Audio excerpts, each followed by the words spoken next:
Hello listeners. Welcome to another podcast on world history. Today I will talk about Crises of the Republic, which falls under the Roman Republic. This content is about to explain how crises in the 1st century BCE further destabilized the Roman Republic. So, let's get started. Crises of the Republic. The 1st century BCE saw tensions between patricians and plebeians erupt into violence, as the Republic became increasingly more divided and unstable. The crises of the Roman Republic refers to an extended period of political instability and social unrest that culminated in the demise of the Roman Republic, and the advent of the Roman Empire from about 134 BCE 44 BCE. The exact dates of this period of crisis are unclear or are in dispute from scholar to scholar. Though the causes and attributes of individual crises varied throughout the decades, an underlying theme of conflict between the aristocracy and ordinary citizens drove the majority of actions. Optimates were a traditionalist majority of the late Roman Republic. They wished to limit the power of the popular assemblies and the tribune of the plebeians, and to extend the power of the Senate, which was viewed as more dedicated to the interests of the aristocrats. In particular, they were concerned with the rise of individual generals, who, backed by the tribunate, the assemblies, and their own soldiers, could shift power from the Senate and aristocracy. Many members of this faction were so classified because they used the backing of the aristocracy and the Senate to achieve personal goals, not necessarily because they favored the aristocracy over the lower classes. Similarly, the populists did not necessarily champion the lower classes, but often used their support to achieve personal goals. Following a period of great military successes and economic failures of the early Republican period, many plebeian calls for reform among the classes had been quieted. However, many new slaves were being imported from abroad, causing an unemployment crisis among the lower classes. A flood of unemployed citizens entered Rome, giving rise to populist ideas throughout the city. The Gracchi brothers. Tiberius Gracchus took office as a tribune of the plebeians in late 134 BCE. At the time, Roman society was a highly stratified class system with tensions bubbling below the surface. This system consisted of noble families of the senatorial rank, patricians, the knight or equestrian class, citizens, grouped into 2 or 3 classes of self-governing allies of Rome, landowners, and plebs, or tenant freemen, depending on the time period, non-citizens who lived outside of southwestern Italy, and at the bottom, slaves. The government owned large tracts of farmland that it had gained through invasion or escheat. This land was rented out to either large landowners whose slaves tilled the land, or small tenant farmers who occupied the property on the basis of a sublease. Beginning in 133 BCE, Tiberius tried to redress the grievances of displaced small tenant farmers. He bypassed the Roman Senate, and passed a law limiting the amount of land belonging to the state that any individual could farm, which resulted in the dissolution of large plantations maintained by rich landowners on public land. A political back and forth ensued in the Senate as the other tribune, Octavius, blocked Tiberius's initiatives, and the Senate denied funds needed for land reform. When Tiberius sought re-election to his 1-year term, an unprecedented action, the oligarchic nobles responded by murdering Tiberius, and mass riots broke out in the city in reaction to the assassination.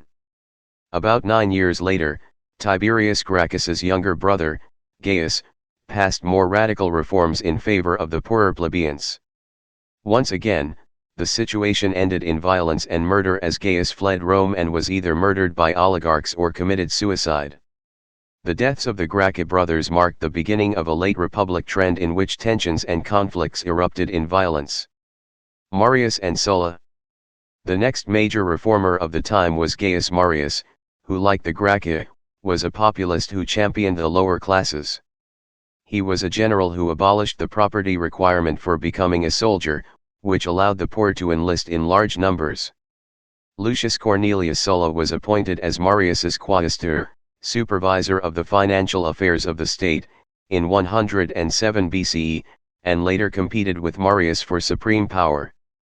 Over the next few decades, he and Marius engaged in a series of conflicts that culminated in Sulla seizing power and marching to Asia Minor against the decrees of the Senate. Marius launched a coup in Sulla's absence, putting to death some of his enemies and instituting a populist regime, but died soon after. Pompey, Crassus, and the Catilinarian conspiracy. In 77 BCE, two of Sulla's former lieutenants, Gnaeus Pompeius Magnus, Pompey the Great, and Marcus Licinius Crassus, had left Rome to put down uprisings and found the Populist Party, attacking Sulla's constitution upon their return.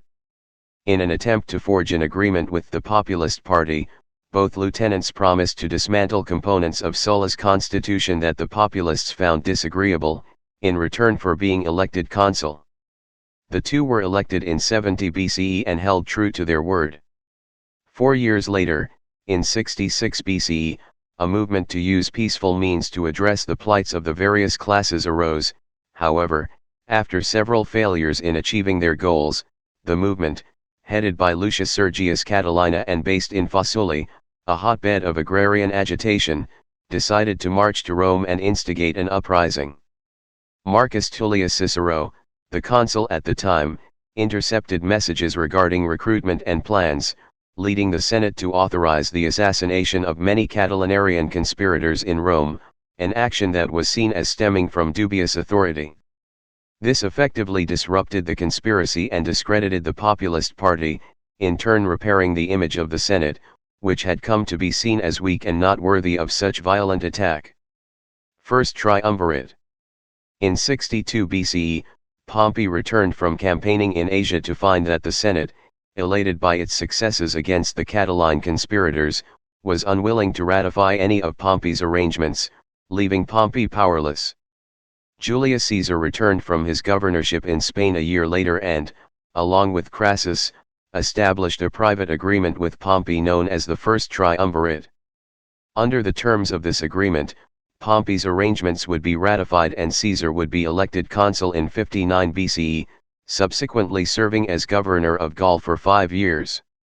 Crassus was promised the consulship later. When Caesar became consul, he saw the passage of Pompey's arrangements through the Senate, at times using violent means to ensure their passage. Caesar also facilitated the election of patrician Publius Clodius Pulcher to the tribunate in 58 BCE, and Clodius sidelined Caesar's senatorial opponents, Cato and Cicero. Clodius eventually formed armed gangs that terrorized Rome and began to attack Pompey's followers, who formed counter-gangs in response, marking the end of the political alliance between Pompey and Caesar. Though the triumvirate was briefly renewed in the face of political opposition for the consulship from Domitius Ahenobarbus, Crassus's death during an expedition against the kingdom of Parthia, and the death of Pompey's wife, Julia, who was also Caesar's daughter, severed any remaining bonds between Pompey and Caesar. Beginning in the summer of 54 BCE, a wave of political corruption and violence swept Rome, reaching a climax in January 52 BCE, when Clodius was murdered in a gang war. Caesar presented an ultimatum to the Senate on January 1, 49 BCE, which was ultimately rejected. Subsequently, a resolution was passed that declared that if Caesar did not lay down his arms by July, he would be considered an enemy of the Republic. The senators adopted Pompey as their champion, and on January 7, Pompey was granted dictatorial powers over the Republic by the Senate. Pompey's army, however, was composed mainly of untested conscripts, and on January 10, Caesar crossed the Rubicon with his more experienced forces in defiance of Roman laws, and marched towards Rome. Pompey, the consuls, and the Senate all abandoned Rome for Greece, in the face of Caesar's rapidly advancing forces, and Caesar entered the city unopposed. Thank you for listening. Don't forget to check out other tracks as well. Show your love by hitting the subscribe button and do like, comment and share, to spread knowledge. See you next time. Till then keep learning for fun.